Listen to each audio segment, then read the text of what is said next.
cercano, partiendo con Manuel, que va a plantear algunos elementos económicos ya más pensando en Chile. También 20 minutos más. Bueno, buenos días o buenas tardes, buenos días todavía parece. Queridas compañeras y compañeros, agradecer a los compañeros de Inquietando desde el Margen la convocatoria a ser parte de este panel, que me agrada mucho compartir junta con otros compañeros, destacados luchadores también, y compañeros comprometidos con los procesos de cambio en nuestra América, que para mí es el continente donde se celebra la vida y donde puede surgir una esperanza para un mundo que requiera cambiarse, porque estamos enfrentando ciertamente un cambio de época. Y hay una crisis de civilización muy importante, hay importantes procesos de cambios geopolíticos, hay procesos de resistencia y de rebelión de los pueblos a escala planetaria contra las guerras que desata contra la humanidad, contra la naturaleza, el sistema capitalista de dominación en todos los rincones del planeta, afectado por esa crisis, tratando de mantener particularmente el imperialismo estadounidense su hegemonía, ¿no? Y por otro lado hay procesos también de búsqueda y de construcción de alternativas para una nueva civilización, para una nueva orden político-económico mundial y para un nuevo orden cultural mundial. El mundo requiere ir a otra etapa de su desarrollo y obviamente estamos viendo este cambio de época sin que esté predestinado el resultado. Estamos en una época de aguda confrontación a nivel planetario, estamos en una época de profunda confrontación a nivel continental, y así debería ser también en Chile. Básicamente estamos hablando, a mí me piden que hable de la economía chilena. Quiero decir que la economía chilena básicamente fue la economía primera en la cual se procesa un profundo proceso de reestructuración de su estructura y funcionamiento bajo lo que se conoce como un modelo económico de capitalismo neoliberal. Ese modelo económico capitalismo neoliberal, por si acaso lo he explicado, para entender los procesos y analizar la coyuntura es fundamental partir primero de factores estructurales, luego ver el proceso histórico para ver las fases históricas por las cuales ha transitado un determinado modelo de acumulación y finalmente poder llegar a los factores coyunturales. Voy a ir muy rápido porque los minutos corren. Entonces, ¿cuáles son los factores estructurales que componen el neoliberalismo? Cuatro son los parámetros de un modelo neoliberal. Primero, privatización y Estado mínimo, ¿no? Un modelo neoliberal es un modelo en el cual la acumulación la lidera lo que llaman el sector privado, entre comillas, el capital transnacional y los grandes grupos económicos. El Estado es relegado desde el punto de vista de su función en lo económica. En este país, en el tiempo de Salvador Allende, el peso del Estado dentro de la economía llegó a ser el 43-44%, el gasto público era el 44% del gasto del PIB, del gasto del producto. Hoy día es el 20-22, la mitad de aquello, de lo que hubiera en esos tiempos. La inversión en Chile, en tiempo de Allende, el 80% estatal, hoy día no llega a ser el 15% de la inversión total que se procesa en Chile. Entonces estamos hablando de un Estado mínimo, ¿no? Un Estado guardián más bien de las regulaciones del funcionamiento del mercado en función de los intereses de los grupos económicos de las transnacionales. Entonces, privatización y Estado mínimo, primer pilar fundamental del neoliberalismo. Segundo pilar fundamental, apertura e internacionalización. ¿Y qué quiere decir apertura e internacionalización? Que se abren las fronteras comerciales y financieras para el libre funcionamiento del mercado, ya no del mercado chileno, sino del mercado mundial. Chile es insertado más plenamente en las dinámicas de un mercado mundial de mercancías y un mercado mundial de capitales. Eso se llama la integración comercial y financiera, efectivamente. Y Chile es el país más conectado con el comercio mundial y con las finanzas mundiales que hay en América Latina. Y uno de los mayores conectados con la dinámica del capital del mercado mundial a nivel mundial. Aquí tenemos tratado de libre comercio del orden del 85 al 90% del comercio mundial de los países del mundo, ¿no? Y tenemos prácticamente desde Eizaguirre para acá, de 2001 para acá, prácticamente libre movimiento del flujo de capital, no solamente la inversión extranjera directa, sino lo que se llaman los capitales de portafolio, el capital golondrina. En Chile antes tenía plazos de mínimo un año de salida para poder salir a un plazo. Uno entra y sale, el capital financiero de corto plazo puede entrar y salir cuando se le antoje aquí, de la bolsa de valores, de las acciones, de todo. Es decir, tenemos un pasadizo, ¿no? Esa es la integración financiera.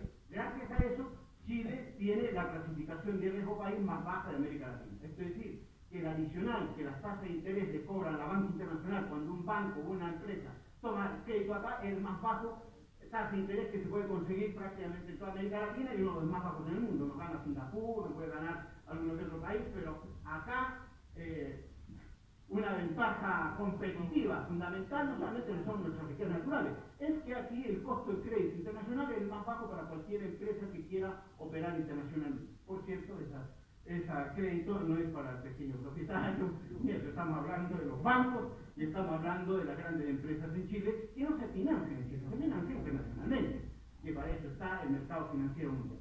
Segundo pilar, entonces, la apertura e internacionalización. Y que obviamente cuando se hace un proceso de apertura e internacionalización, el conjunto del aparato productivo y de servicios que ha funcionalizado a las necesidades de ese mercado mundial. Por eso es que Chile termina siendo súper especializado en materias primas y alimentos, y la otra función que ha entrado a cumplir la economía chilena dentro de la economía mundial es ser un hub, llaman, o una plataforma para los planes de las transnacionales en la región continental latinoamericana. Es decir, cuando una transnacional minera quiere operar no en Chile, sino que en Chile, Perú, Bolivia, viene a Chile, su cuartel general está acá, desde acá opera, y por si acaso también eso explica por qué Chile no solamente es el país privilegiado de la inversión extranjera directa en América Latina, sino también hay inversiones, entre comillas, chilenas en el exterior. Desde aquí sale plata que se invierte en Perú, Argentina, Brasil, Colombia, etcétera, etcétera. Es decir, esto es una plataforma de operación también del capital financiero y monopólico transnacional para la región. Efectivamente, este es base de operaciones. ¿Ah? Ahí tiene dos funciones que la economía chilena entra a cumplir en relación a la economía mundial, a la economía capitalista mundial, a partir de eso. Tercer factor fundamental del neoliberalismo, pues la privatización, la desregulación y mercantilización. Y aquí estamos hablando de que lo que se desregula y se mercantiliza es el conjunto de los otros ámbitos de la vida social. La educación, la salud, la previsión social, es decir, todo aquello que no es simplemente los mercados, se convierte en mercado. El mercado se convierte en el mecanismo de asignación y de designación de recursos de toda la vida, no solamente económica, sino que también social. ¿Tá? Eso es mercantilización. El mercado manda, y manda en todo tipo, casi manda hasta en las relaciones sociales más elementales, digamos, ¿no? Manda incluso en las relaciones sociales de las personas. Las personas hacen amistades en función de si aquel con que me va a conectar me genera plata o no me genera plata, si no, no voy a perder el tiempo. Es decir, logra instalarse como el sentido común de la vida, ¿sí? El mercado. Si una cosa genera plata, pues va. La gratuidad no existe. Eso. El tercer pilar fundamental. Cuarto pilar fundamental, la precarización y flexibilización del trabajo. Elemental. Sí, el cuarto pilar fundamental de esto es que se acaban los derechos de laboral, los derechos colectivos del trabajo. Eso es una cosa socialista, comunista, ¿no sé? Hay que acabar con el salario mínimo, desde esa lógica. Y entonces tiene un código del trabajo que es un código patronal del trabajo, ¿sí? Y volvemos a no hay límites a la sobreexplotación del trabajo. Más aún cuando el trabajador está endeudado, entonces él mismo contribuye a que no se respete ni las horas ni el tope para las horas extraordinarias, ni los días de vacación, ni nada por el estilo. El propio trabajador está endeudado, así que cuando necesito pagar un crédito, ¿qué vacaciones? ¿Qué tope de 12 horas? ¿Qué tope de 8 horas? Nada. Todo se vende y todo se compra. ¿Ah? Y la flexibilización y precarización es un elemento fundamental. Esos son los 4 elementos fundamentales del modelo neoliberal expresado en la crudeza mayor como la que opera en Chile.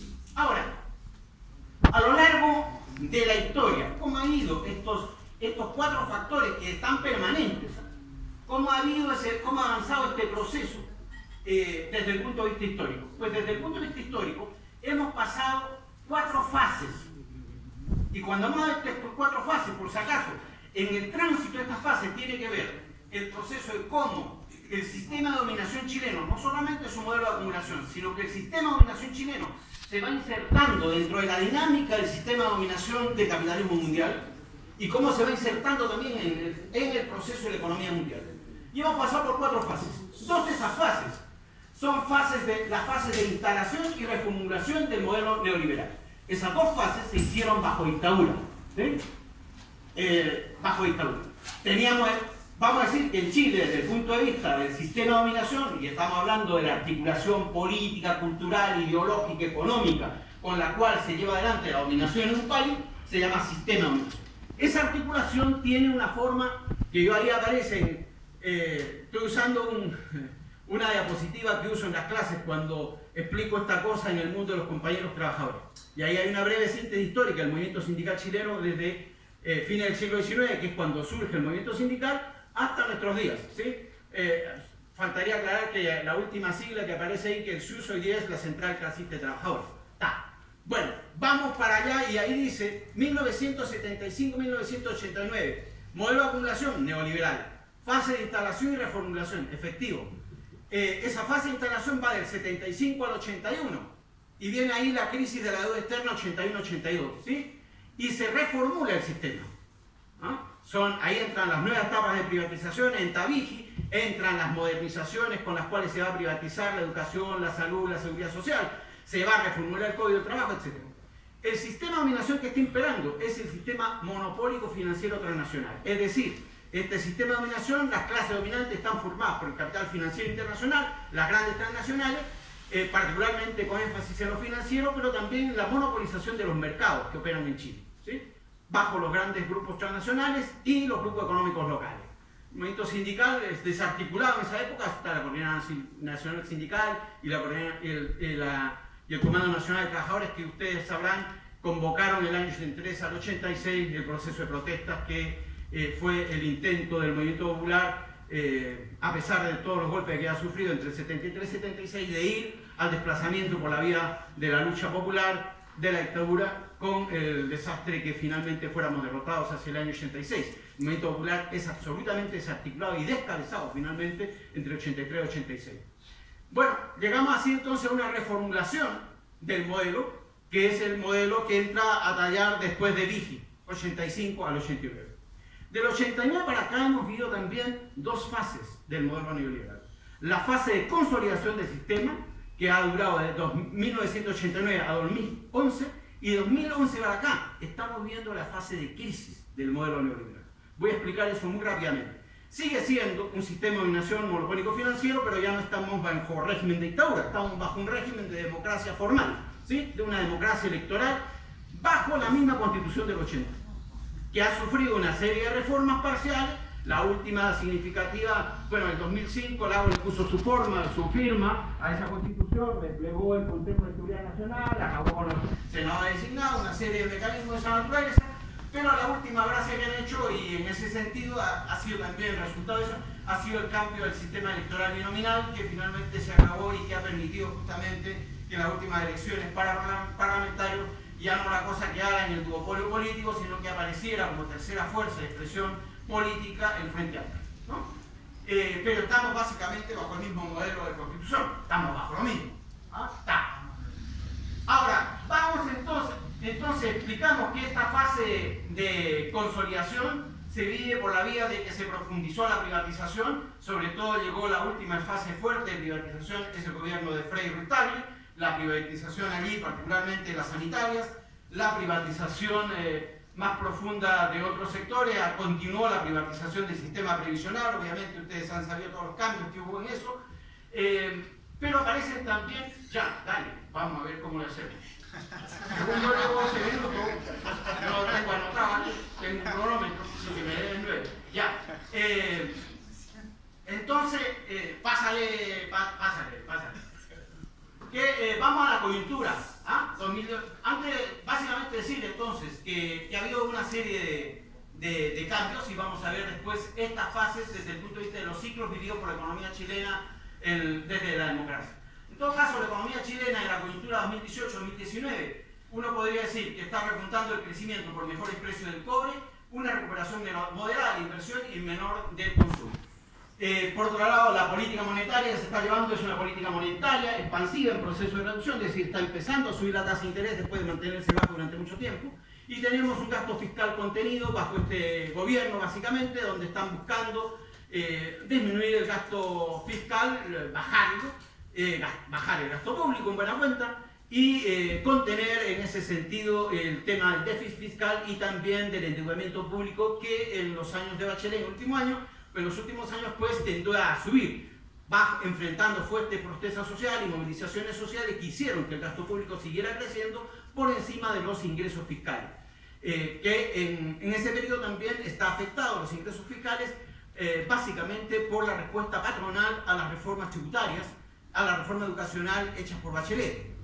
La clase empresarial, más allá de que esas reformas hechas por Bachelet no terminaran de contentar a los movimientos sociales que habían levantado esas demandas, en alguna medida el segundo gobierno de Bachelet intenta hacerse cargo de esa demanda por vía de reformas que no afectan radicalmente el sistema, pero igual implica un mayor costo tributario para las empresas, en 3 puntos del PIB, digamos pasar del 20 al 23% del PIB, los ingresos fiscales. Eso no le gustó para nada al empresariado, tampoco le gustó la gratuidad, y para qué vamos a hablar que ni le permitió a la señora Bachelet echar para adelante lo que iba a ser su principal reforma, que era la reforma de la Constitución. Y que ustedes saben que yo hablo mucho en esta fase primera de lo que llamó ese proceso constituyente, que fueron los encuentros locales autogestionados, que igual convocaron a más de 200.000 personas a debates respecto del Chile que queremos. De tal manera que eso no les hizo ninguna gracia y obviamente eso quedó enterrado con ese gobierno, con ese segundo gobierno de Bachelet.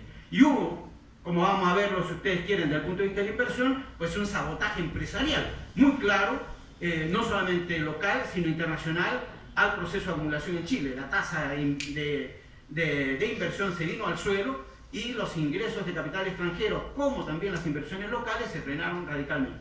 Por eso, este gobierno intenta, eso lo dice tercero, intento de revertir la reforma tributaria y laboral del gobierno anterior. En eso están. Y por si acaso, justamente tanto la nueva reforma tributaria, que ya la tiraron y que está en trámite en el Congreso, como las reformas laborales, ya la semana pasada se ha anunciado que la mesa técnica y la mesa sindical, entre comillas, pues ya entregaron sus propuestas y el ministro del Trabajo, Monkever, está por lanzar esto en el curso de las próximas semanas. Finalmente dice cambios en el mercado del trabajo, ¿sí? Contención salarial y baja evolución del empleo. Pasemos rápido a la lámina. Miren, acá están los ciclos de la economía chilena desde que volvió a la democracia. Y por si acaso, los ciclos de la economía chilena, como pasa con la mayor parte de los ciclos de la economía latinoamericanas, están determinados por 2 factores. ¿Sí? ¿Cómo quieren ustedes entender los ciclos de la economía chilena? Llámase ciclos, periodos de crecimiento económico o periodos de crecimiento de la inversión de las variables macroeconómicas, que están determinados por ciertos factores. La gente cree que es producto de los gobiernos, no tiene nada que ver con eso. Aquí lo que manda el dinamismo de la economía latinoamericana son 2 factores, en el caso de Chile. Flujos del capital extranjero. ¿Sí? El flujo del capital extranjero es el primer factor determinante. Y el segundo factor determinante es el precio del cobre. Entonces, cosa que usted sepa cómo va el precio del cobre y cómo van los flujos de capital extranjero, usted sabe qué va a pasar en la economía. Y después le digo cómo viene la mano. Año 90-97, crecimiento económico promedio de la economía 7,7. ¿Sí? Entra con una fuerza el capital extranjero, particularmente la minería, que hace que los flujos de inversión de capital en Chile, que entre los 74 y el 89 habían sido de 500 millones de dólares por año, en los años de Elwin saltan a 1.500 millones de dólares anuales de inversión extranjera y en los años de Frei Ruiz-Tagle a 4.500 millones de dólares promedio anual. Es decir, salta la inversión extranjera en forma multiplicada, 3 y 4 veces, salta así. Inmediatamente, y para que ustedes sepan, en la producción de cobre, a pesar de que el precio del cobre se mantiene en torno al dólar más o menos durante esa década, la producción de cobre en Chile pasa de 2 millones de toneladas de cobre el año 1990 a 5 millones de toneladas de cobre el año 1997. Es decir, antes te había tomado 20 años, desde el golpe militar hasta el 90, desde el 70 al 90, pasar de 1 millón de toneladas de cobre en el año a 2 millones de toneladas. Aquí en menos de 7 años saltaste 2 millones de toneladas a 5 millones de toneladas de cobre. ¿Sí? Eso es 90-97. Segundo ciclo, crisis asiática. Se va para abajo la economía. Los flujos de capital extranjero siguen creciendo fuertemente. Se producen los procesos de tratado de libre comercio con Europa y con Estados Unidos. el crecimiento económico se va para abajo, porque el mercado interno se va para abajo, lo único que sostiene es un proceso de financiarización creciente de la economía, porque ahí esos son los años de Izaguirre y Lagos que permiten la plena integración financiera. Tasa de crecimiento 2,7, fuertemente hacia abajo, crisis asiática, ciclo marcado por la crisis asiática. ¿Qué pasa en 2004? Entra China en la economía mundial y eleva los precios de las materias primas. ¿Qué pasa con el precio del cobre? El precio del cobre en el periodo 98-2003 está en $76 promedio en todo ese periodo. ¿Qué pasa en 2004-2008? Que el precio del cobre va para arriba. Se va para arriba y viene la inversión extranjera a meterse en la minería porque la están dando. Y se va para arriba la tasa de crecimiento 4,9, tasa de crecimiento que continúa más alta después del periodo 2010-2013, con el primer gobierno de Piñera, 5,3%. ¿Para qué les voy a llevar? Después les van a ver las cifras de inversión extranjera que tienen esos años. 2011, precio anual del cobre, $4 la libra de cobre, compadre. $4 la libra de cobre. ¿Para qué contarle? ¿Cómo están dándola? Bien, y eso, que dentro de medio está en 2009 la crisis mundial. Pero la crisis mundial le tira durante 6 meses el precio del cobre al suelo y ya a fines de año está otra vez para arriba. Y en cosas de pocos años, otra vez para arriba. ¿Cuándo se quiebra eso?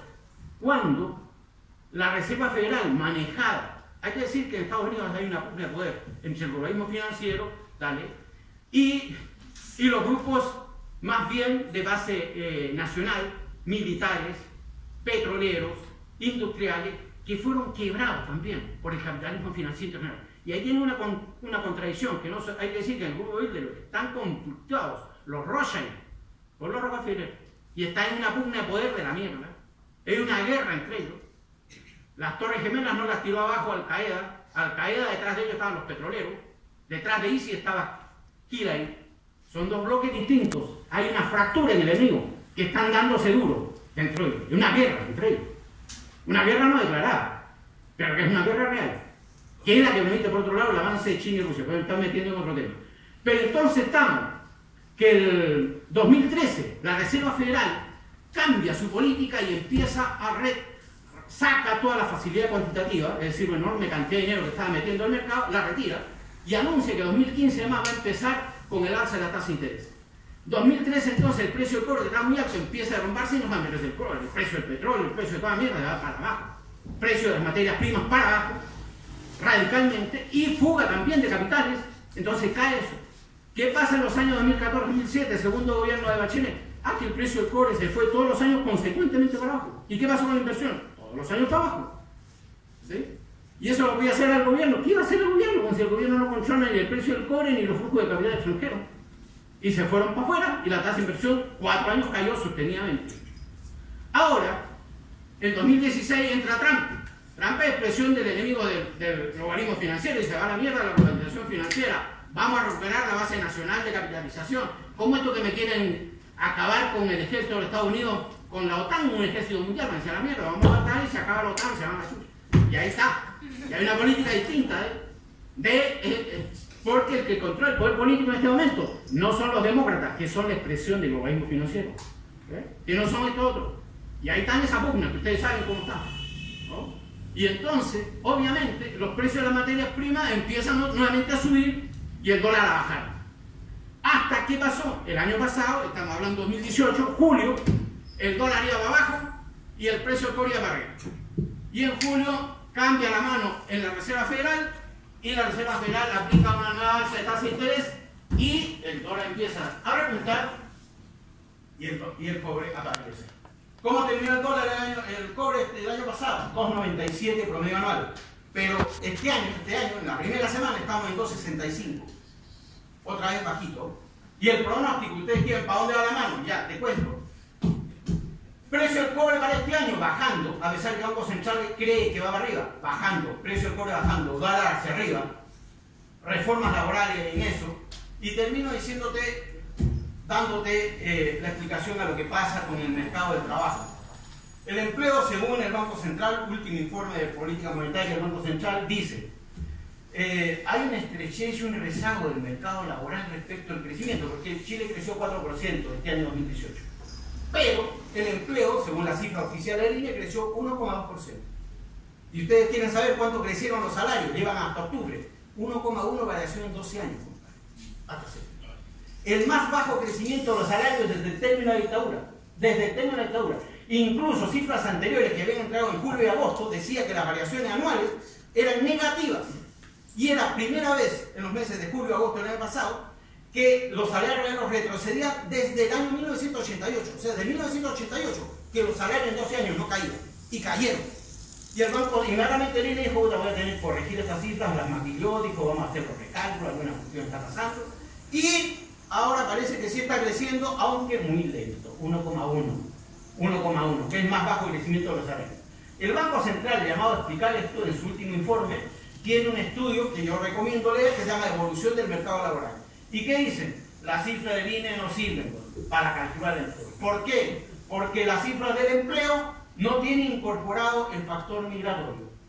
Y resulta que entre 2016 al 2018, según el Departamento de Extranjería y Migraciones, hemos tenido 700.000 migrantes.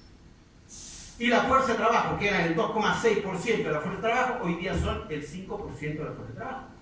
Y las cifras de empleo se basan en extrapolación de las cifras de población, fuerza de trabajo normal del año 2012, ni siquiera del 2012.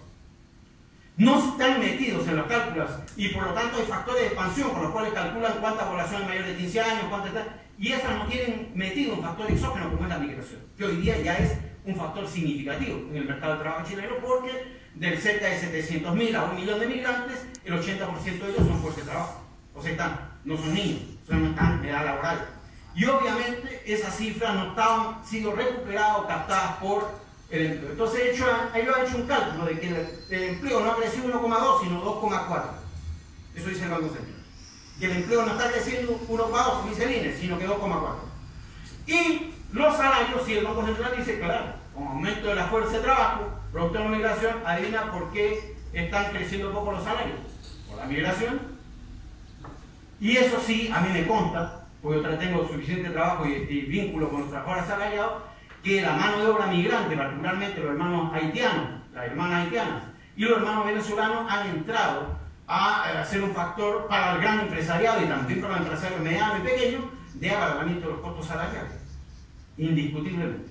Es decir, los salarios están siendo contenidos por la mayor oferta laboral y en todos los rangos de la oferta laboral, desde profesionales, técnicos, hasta la mano de obra de menor calificación, a los cuales hay hermanos haitianos calificados, hay médicos haitianos vendiendo bebidas energizantes en las calles. ¿Qué quieres que te diga? Es una hueá terrible que además tiene que ver con las políticas migratorias. Y digo en ese sentido, yo voy a hacer un artículo que se llama Piñera y el negocio de la migración, porque Piñera ha usado a los migrantes primero para su estrategia comunicacional y incluso para manejar la agenda política. Cuando el crimen del hermano Catrillanca estaba afectando al gobierno, agarraron y tiraron que no firmaban el pacto de migración y la gente dijo, qué bueno, no firmar eso sí, porque eso nos quita soberanía, no sé qué.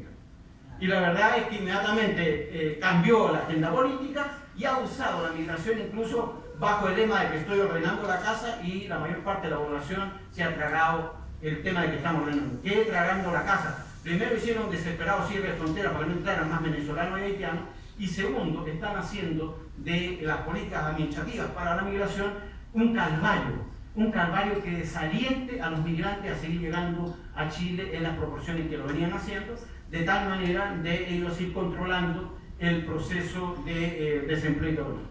Digo finalmente que este año, con una tasa de crecimiento a la baja, porque a nivel mundial la cosa va para abajo, el crecimiento en Chile obviamente no va a llegar a 4, probablemente llegue a 3,6%, quizá menos, y podría ser menos si estalla una crisis financiera o la recesión se les va de la mano en los Estados Unidos. Ustedes saben que hay un proceso de alza de las tasas de interés en Estados Unidos y hay esta guerra comercial China-Estados Unidos que también está afectando el comercio mundial y las expectativas de la gente. Las expectativas para el cobre, como digo, van hacia la baja, el precio del dólar hacia arriba.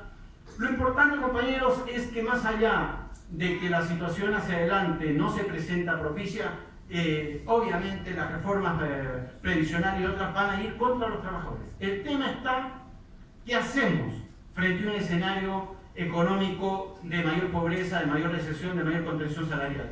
Yo digo que a la contención patronal, a los conflictos que ya han estallado, como ustedes saben, el tema último de los portuarios en Valparaíso y otros, ellos están atacando no solamente a los trabajadores asalariados, sino que también a los más precarizados, como son trabajadores ambulantes y otros.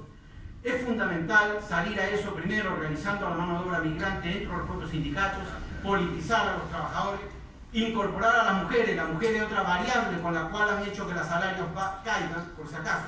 Y finalmente está el cambio tecnológico, ustedes saben todo el tema de la robotización y toda la mierda.